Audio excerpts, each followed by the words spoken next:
Eagles flying in the Negev. All my time I've been here, I've never seen that kind of bird.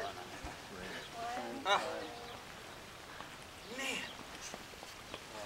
Simply amazing. Really the only words to describe looking at these birds flying in this desert. Kyle, can you take a picture?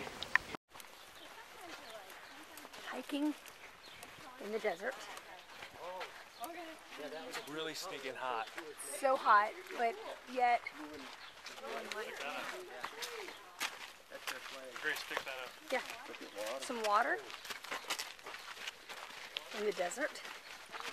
Just so you can get the scope of where we're walking.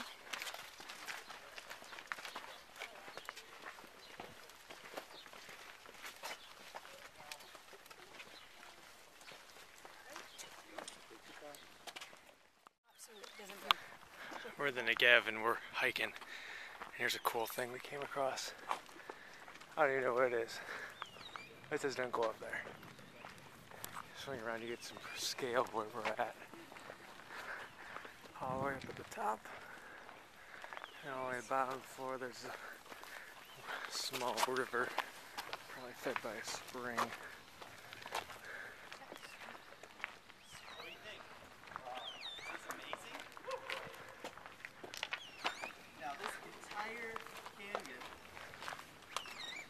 By water, okay? Now we don't need to get into a discussion unless you really want to of how old is the earth and that sort of thing, but this was all formed by water over a long time, okay? And what water? The water that came out of the bottom of this. Now it can come and go in terms of its strength. This time of year it's not flowing super strongly, but it comes out of the earth here, and over time you know, carves out a canyon, okay, much like the Grand Canyon.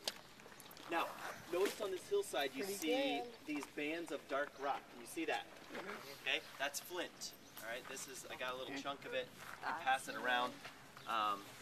That's naturally formed flint, and that was mentioned in Deuteronomy chapter 8, wasn't it? Or was it only copper there? Copper and iron. Copper and iron. It's mentioned in Deuteronomy 34 or 32. Let me find it. Aha, yes.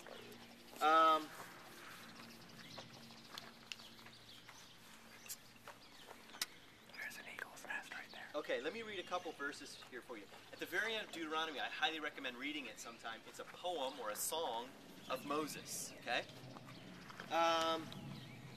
Lots of interesting things he says. God, you are my rock. Okay, I mean, this is someone whose experience of God was a desert experience, so he refers to God as a rock. A little while later he says, in the desert he found him, in a barren and hollow waste. He shielded him and cared for him. He guarded him as the apple of his eye. You've heard of that phrase before? Actually, in Hebrew it says, the little man of his eye. What does that mean? He guarded him as a little man. Have you ever stood really close to someone and looked in their eye? You can see your own reflection. That's what is probably meant here. Because what else would little man of his eye mean? So in other words, God was so close. Now, I don't know why they translate it apple of eye, whatever. Okay? Then it says this. Like an eagle that stirs up its nest and hovers over its young, that spreads its wing to catch them and carries them on his pinions, or talons, or whatever. Eagle here is the English translation. In Hebrew, it's nesher. Say nesher. Nesher. That's the vulture we saw. Okay? So it's like a vulture that hovers over its young. That's what God did for the Jewish people out here in the wilderness.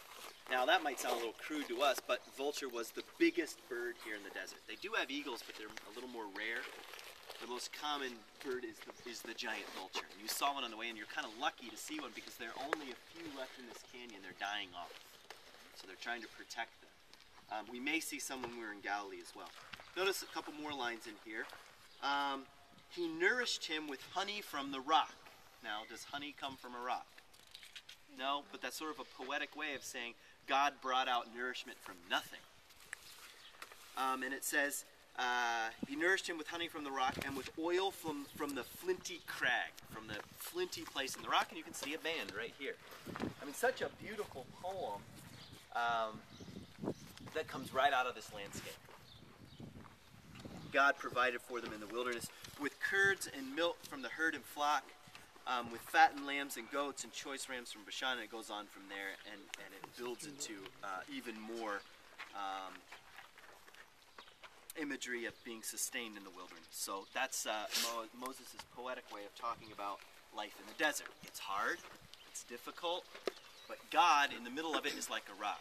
God in the middle of it is like a bird that hovers over its young.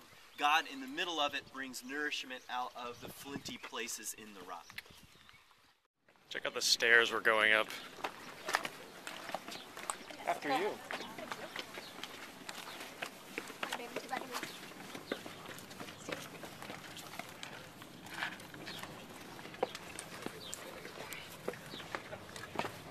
Stairmaster, why don't they shoot the fitness video here?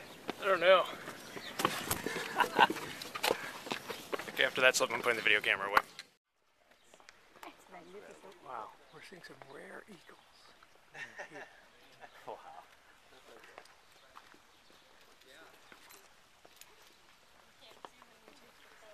That's a great shot of them. Oh, we got so lucky. That's so great.